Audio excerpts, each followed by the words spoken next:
Jeff Kastut, go ahead.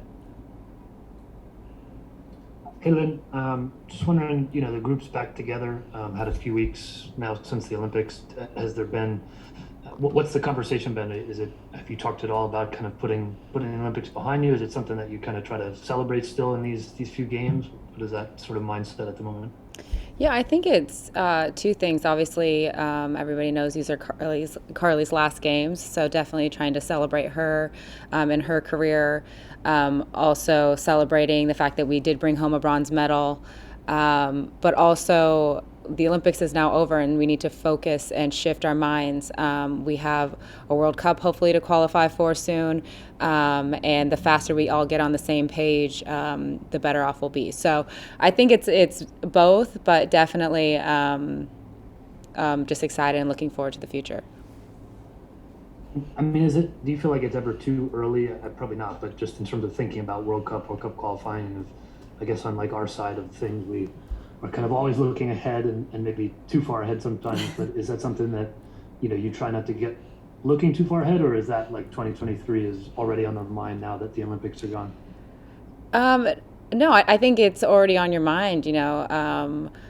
The Olympics came quick, even though we had a year in a gap. And before we know it, the World Cup qualifiers are going to be here, and the World Cup is going to be here. So I think, like I said, like the faster we can get people on the same page, the better. The more time we have to gel and get to know each other on not just a soccer level, but like a friendship level, the better we'll be. So. I don't think like we're thinking about like the next Olympics, but definitely the World Cup, the one right in front of us. That's not too far ahead. Excellent. Thanks, Jeff. Go back to Jessa Braun. Go ahead, Jessa. Hi, Lynn. Few younger players coming onto the field, like Katarina and Sophia. What kind of are you expecting from them? Um, exactly what they bring to the team. Kat is technically great. Soph will drive at you, and just new freshness.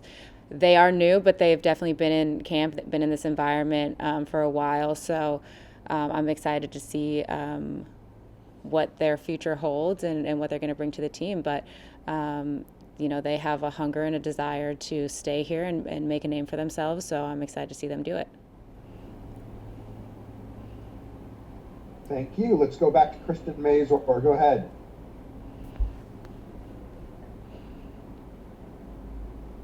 There we go. There we go. Hey. A face. And how's it going? First off, just a really easy question. How are you enjoying Cleveland so far?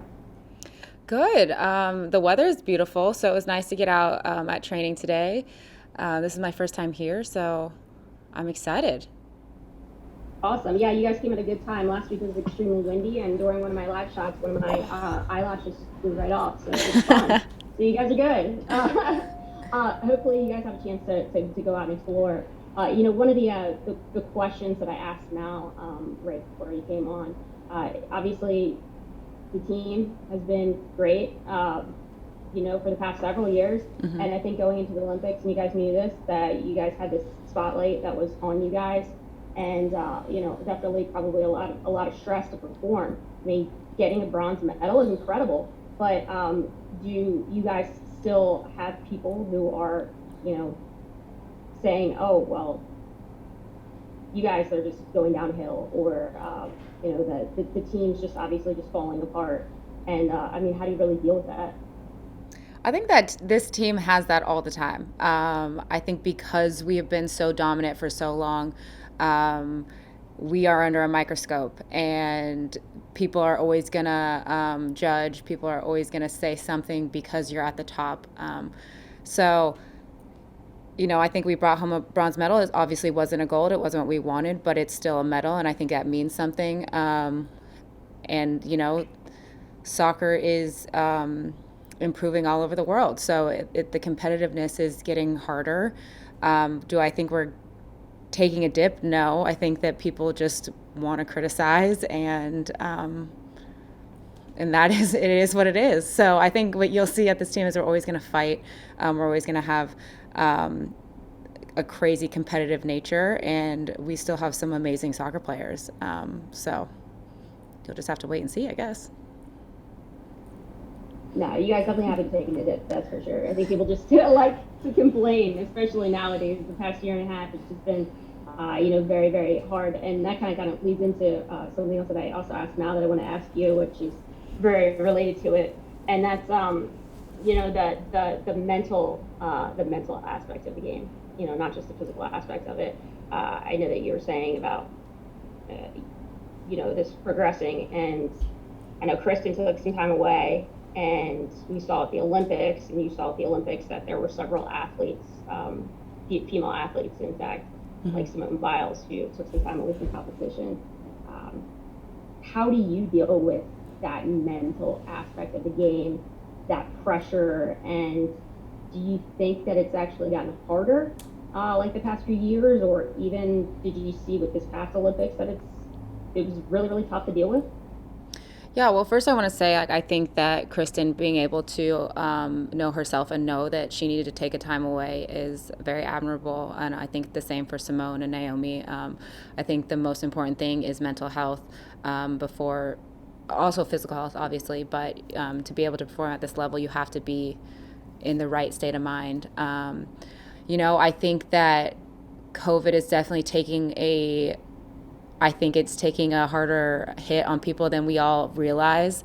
I think that we sit and we say, I'm fine, but, the world has changed. And I think that that's across the board for all people, that we are still not able to do the things that we are used to and that we normally do. So, if it's like more people on social media, it's because you're not getting out and seeing things. So you feel like you're in this like bubble in this globe. And I definitely think it's just harder because we're not used to being able to have those outlets that we normally have without a COVID world. And so what does our world look like going forward? I have no idea. I don't think anybody does. But for me, I lean on my family. I lean on my teammates. I love going to brunch and going to coffee and just having those little grasps at like normalcy and time to like relax and reflect. But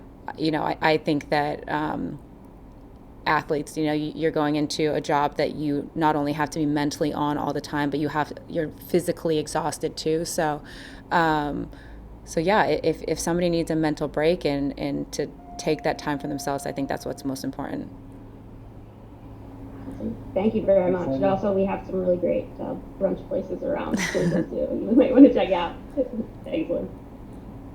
Thanks, Lenny. Let's go to Alex Ozzie. Go ahead, Alex.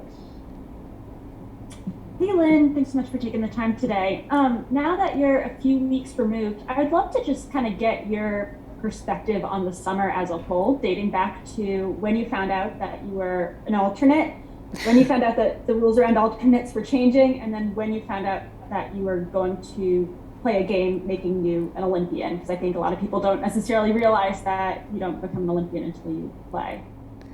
Well, yeah, a mix of emotions, that's for sure. When I found out I was an alternate, I was obviously very grateful, but I felt like I didn't necessarily reach the goal that I wanted to be. I wanted to be a part of the 18. I wanted to hear that I was going to be an Olympian right off the bat. So definitely down, but also super grateful to be able to go to Japan and be with the delegation and to continue to be immersed in the environment and learn. Before we got to Japan, there was obviously rumors going around that the rule was going to change.